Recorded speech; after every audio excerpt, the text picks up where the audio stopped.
remember sitting there last year, being so nervous. Deep breath. And the 2013 winner of the Charles R. Cook Award is Mr. Richard Franke.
One thing they didn't tell you is they have a clock up here that says 9:22.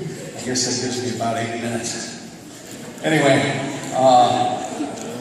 geez, no one's ever known me as speechless, so here goes. My hand's actually shaking, isn't it? Yeah, come on, baby! Way to go! Wow. Praise God. That's all I can do is say, praise God.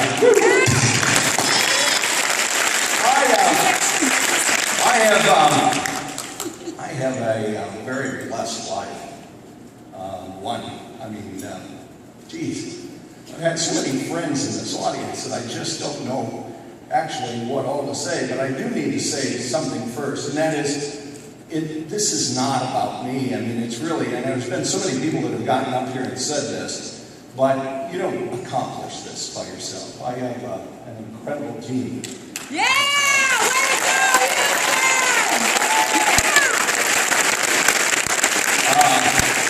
And this is only part of it. The rest of them are actually back in Houston and Beaumont and Lake Charles, and these folks just work so tirelessly, and just like all of you out there in the audience. And the coolest thing is that this award has been very special to me. One, because of the people that have gone before me that have won it, those that were recognized tonight, those that aren't here.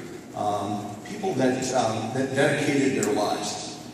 And when I first came to Junior Achievement, I think one of the most interesting things was, it's kind of a fluke that I'm here. I took a part-time position to fill in while the president left. Kenny Wassel was actually retired from Colorado Springs, and he was in Muncie and was going there. And I filled in and thought it was going to be something somewhat short-term, and 29 years later, here I am. But the cool thing about this is that along the way, there were so many great leaders, Dave Hicks and others, that were individuals that just took time. They took time to come out to the different trainings that we had and would talk to us. These are people that have given, dedicated their whole life. And I thought after a while, the mission is so cool. There's nothing better than capitalism and free enterprise, and to raise all those little munchkins to become that, keep our nation strong.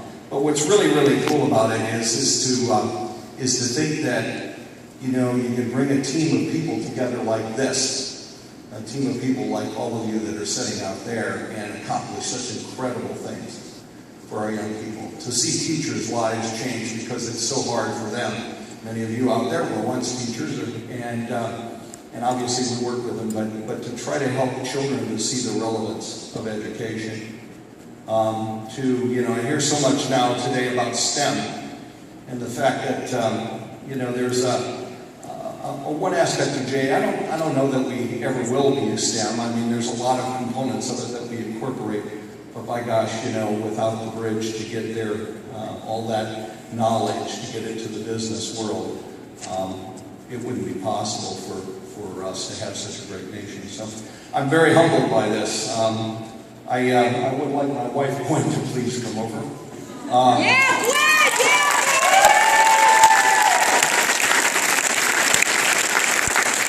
I talked about a lot of miracles, but the biggest one is standing next to me. Yeah! 41 years we've been married.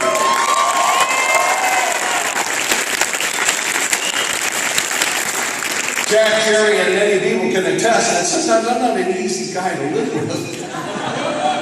This person's done it day after day, so she is a saint on that end of it. But no one could ask for a better partner.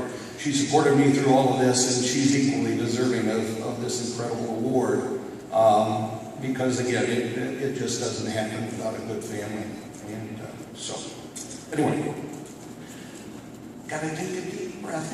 Here I bring a pen with me. Much just gave me he gave me a hint a long time ago. He said, just take a pen and stick it in your pocket. Every time you feel like you're going to cry, stick yourself with it.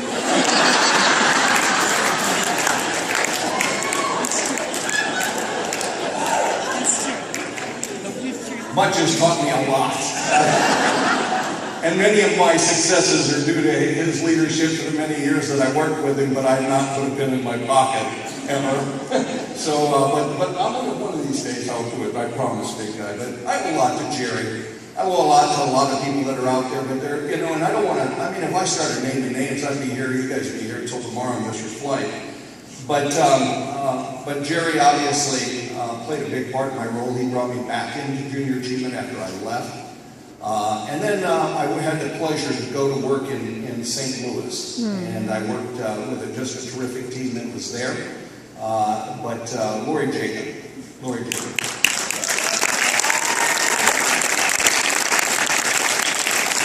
You know, she's working as a head of our programs and so forth, and it was just such a talent there. And when I left St. Louis, one of the proudest things is for me, even to this day, even with this award, it goes back to that St. Louis board, it goes back to that St. Louis staff, and a lot of it is Lori Jacob as well. Because, again, when I left there, there's nothing that makes a person feel better than to leave a successful operation in good hands and then to see it grow. And we've been able to achieve that. Thank you. I love you! Yeah! There's a story behind it. Sometime maybe in the car, I'll tell you the story about I love you. But you know, you talk to I'll tell it. What the heck? You know, you're working with your staff all the time, and of course, you know, your lovely wife and everything. And so, I don't know, you talk to people on the phone, talk to my wife, talk to my lawyer, talk to my wife, talk to my lawyer. So one day on the phone, she was driving a car, and I was telling her something. I said, okay, bye, I love you. And there was this pause. What did you say? I said, well, Lori, I guess I said I love you, but it's kind of in a different way, you know? I love all these people too, you know, and I love you too. I think earlier tonight, I think it was over at Leslie's table jacket, and I stuck my foot in my mouth. Now I'm doing it again. But anyway, I want to thank them. And then the last person I'd really like to shout out to is Gina Blaney. Yeah, Gina! Yeah, baby! Gina and I have known each other nearly all my career, and sometimes you know when you're working in this job, it's not always easy, and you need an ear to turn to. You need a strategist to help you to get through those things, and if you're not plagiarizing from somebody in this room, you better find a few people because it'll help your life so much more. But I cannot tell you how much I've plagiarized from this lady, and I think probably equally she to me, but she's been a great friend.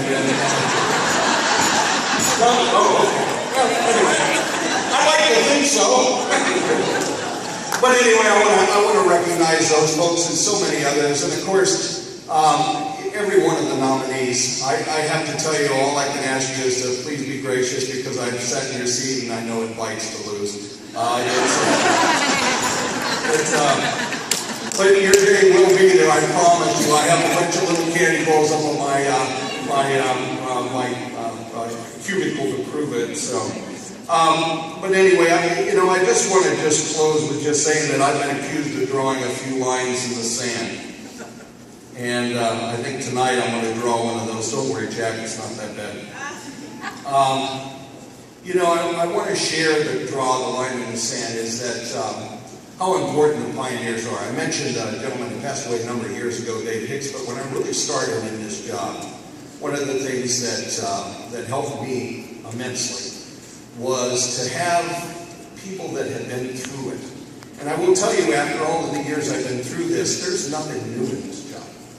We're getting ready to start just an incredible, and I've been through a few of those as well. The Year of the Million, when we first rolled out elementary school programs, and those different things. And every time there was a sense of angst, but it changed people's lives. And so will this new education blueprint. But I would encourage you that if you have a pioneer in your city, go have lunch with them. Yeah. Call them up. Yep. What you'll gain from these people is just incredible. Because trust me, I promise you they've been through it. And it's such a knowledge base. And to get a different perspective on that, these people are just incredible. And to be here and every year at this conference and to have you here means a lot to me. And I'm sure it does to all of you. So give them a round. Yes.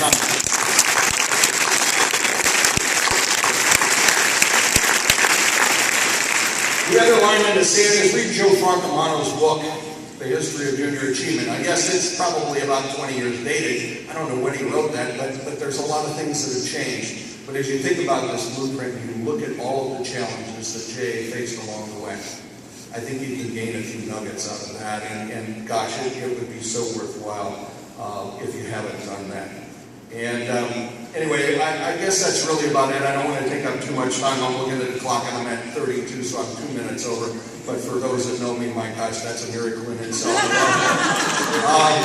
I just again want to say thank you to my staff. I want to say thank you to every single person in this room for loving and caring about junior achievement, because it is worth giving your life to. Thank you.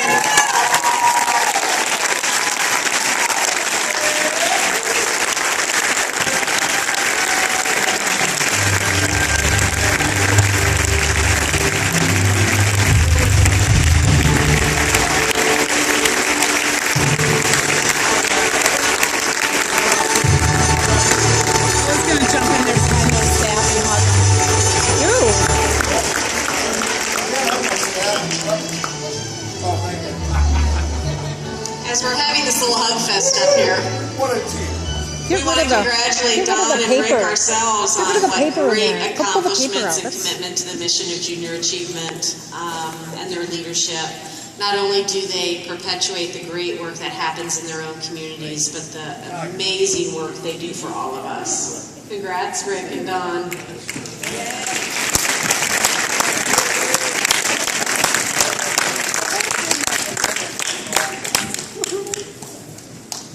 And now, as we look back on the week, we wanted to wrap up this incredible conference and take a look at the highlights.